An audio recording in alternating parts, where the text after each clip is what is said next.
Julian Assange. He revealed the US's dirty secrets, he lived in an embassy for many years, he's a freedom fighter and Pamela Anderson's hero. This digital age Robin Hood is facing 175 years in prison in what could become a dangerous precedent that could affect us more than you can imagine.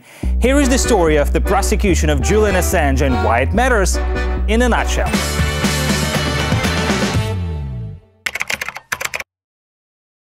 Well, to keep a long story short, an Australian hacker who's famous for disclosing some very dark secrets that Western governments really didn't want revealed. Like what? Watch for yourself. Fire.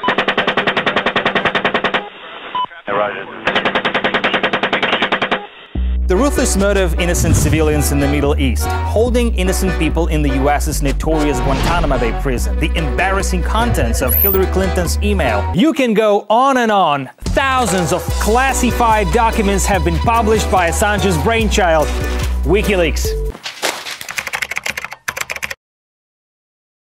Well, it basically boils down to rape allegations in Sweden. Two women came forward in 2010 to accuse the WikiLeaks founder of sex crimes. Hold on! So Assange is a rapist? Well, no. They only wanted him tested for HIV after having unprotected but consensual sex with him. Does that count as rape? For mainstream media, it was enough to make up a story about Assange the rapist. Okay. To avoid extradition to Sweden and ultimately to the US that wanted him jailed more than anything, he sought asylum in London's Ecuadorian embassy. 7 long years stuck in a tiny space. But what's worse, that or being executed for pissing off the world's #1 superpower? It's kinda obvious. While holed up, Assange kept exposing inconvenient truths about the Western power's dirty laundry, between learning to skateboard in hallways and playing with the embassy cat, that is. You remember the embassy cat, right? After an election, Ecuador's new president, Lenin Moreno, moved away from the policies of his leftist predecessor, Rafael Correa, and began cozying up to Washington. Tensions grew until one day Ecuador's patience reached its limit. The next minute, Moreno revoked Assange's asylum. His exit from the embassy was, well, dramatic. The UK has no sovereignty. They must resist. The world watched as British police forcibly removed the white-bearded journalist from his refuge.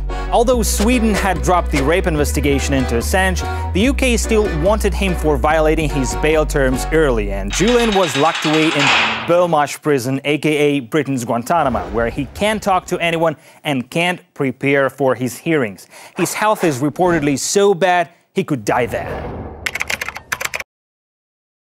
That's a really good question. Assange is now fighting extradition to the US, where he's wanted for allegedly conspiring with whistleblower Chelsea Manning to expose war crimes committed by the US military. To be more precise, the US is charging the WikiLeaks founder under one of the country's most draconian laws, the Espionage Act, which is unprecedented and highly questionable. First of all, he's never been used against journalists before, and secondly, Assange isn't even a US citizen. If convicted, Assange could face up to 175 years in the US prison.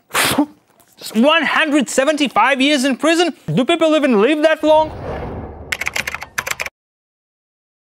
What's scary about the Assange case is that it could establish a dangerous precedent for prosecuting journalists and news outlets that do what Assange did for decades, that is, receiving and publishing embarrassing government secrets, an activity that the Constitution of the US protects in order to preserve freedom of speech.